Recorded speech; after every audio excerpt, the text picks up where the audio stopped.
प्रियात्मन सप्रेम जय जीव आदिवनीश्वर योगेश्वर परम पूज्य सत्य सम्राट सदगुरुदेव सिमनी जी का वचनामृत से एक बूंद। अखिल भूमंडलीय सर्वशिरोमणि मुनि समाज के प्रथम महाधिवेशन में योगेश्वर शिव मुनि जी का अध्यक्षीय भाषण। स्थान बरुआ सागर, जिला झांसी, उत्तर प्रदेश। सात स्वर्ग अपवर्ग सुख धरिए तुलाई कंग, तुले न ताही सकल मिली ज सुख लभ सत्संग। स्वर्ग और संसार के समस्त सुख यदि तराजू के एक पल्ले पर रख दिए जाए तो भी वे सब मिलकर उसकी तुलना नहीं कर सकते जो सुख सत्संग में मिलता है। परम प्रिय मुनियों, मुनिमतियों और सत्य के प्रेमियों, सत्संग का सुख वही जान सकता है जिसे कभी सत्संग करने का सौभाग्य प्राप्त हुआ होगा।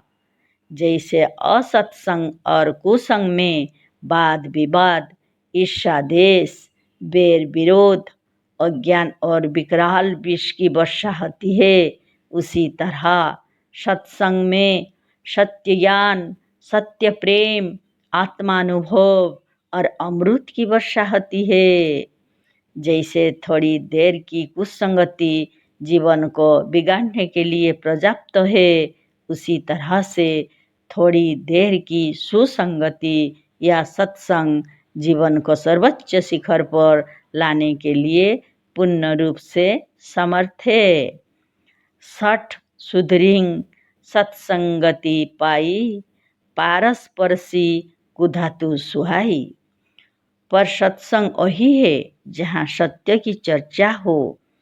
अपने मत मतांतर के पक्षों को लेकर अपने प्रत्यक्ष अनुभव को छोड़ो। अपने मत की किताबों को सामने करके जय पराजय के लिए, परस्पर लड़ने के लिए विवाद करना सत्संग नहीं, वह असत्संग और कुसंग है।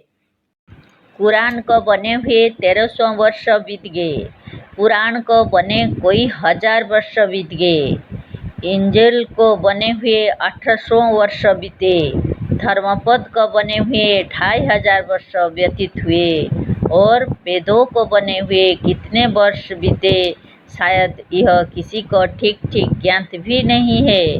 यह सब पुस्तकें किस परिस्थिति में बनी, किस देश के लिए बनी और उस समय के कैसे मनुष्यों के लिए बनी तथा कैसे मनुष्यों ने उन पुस्तकों को बनाया, यह सब पूर्वोक्त पुस्तकों को मानने और उनके अनुसार आंख बंद करके चलने के पहले विचार कर लेना आवश्यक है।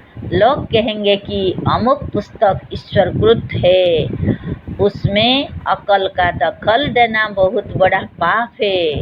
आपकी पुस्तक ईश्वरकृत है, इसे ईसाई, हिंदू और आर्य समाजी नहीं मानते, पर आपकी बुद्धि ईश्वर की बनाई हुई है, इसे सभी मानते हैं। आपकी पुस्तक को ईश्वर ने बनाया था, इन पर बहुतों को शंका है, इस पर मतभेद है, पर आपकी बुद्धि और आप ईश्वर के बनाए हुए हैं, इस पर किसी मजहबी मनुष्य को शंका नहीं है।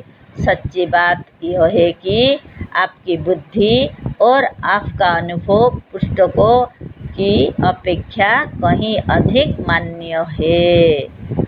इस पुस्तक पर तर्क करने की आवश्यकता नहीं है, इस पर अपनी बुद्धि लगानी पाप है। ऐसे विचार सत्य ज्ञान को ढांपने वाले और आत्मोन्नति है।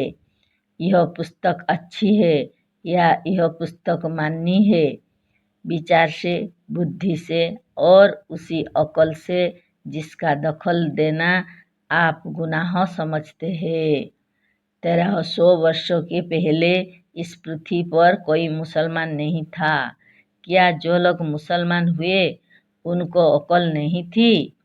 आप यदि मुसलमान है, सच्चे मुसलमान है, तो कहेंगे कि उन्हें थोड़ी नहीं, बहुत ज़्यादा अकल थी, वे लोग बड़े विचारवान थे। अच्छा तो क्या उन लोगों ने बिना विचारे, बिना सोचे, बिना समझे इस्लाम को ग्रहण कर लिया था? नहीं, आप कहेंगे नहीं, उन लोगों ने खूब सोचकर समझकर और विचार कर ग्रहण किया था।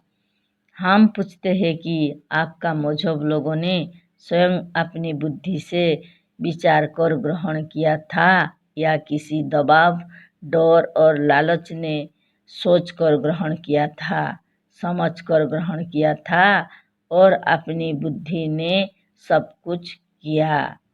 इसी अकल ने दखल दिया तो आप मुसलमान हुए, कोई ईसाई हुआ, कोई बौद्ध हुआ और कोई वैदिक धर्मावलंबी हुआ।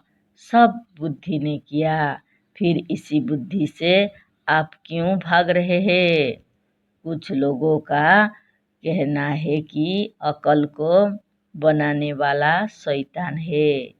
हम कहते हैं कि यदि खुदा अकल का दुश्मन है तो ऐसे खुदा से वह शैतान ही अच्छा है जो अकल को उत्पन्न करने वाला और स्वतंत्रता को दिलाने वाला है। बिना विचारे, बिना सोचे, बिना समझे, आँख बंद करके किसी बात को मानते जाना अंधविश्वास है और अंधविश्वास मनुष्य की उन्नति का बाधक है। जय जीव।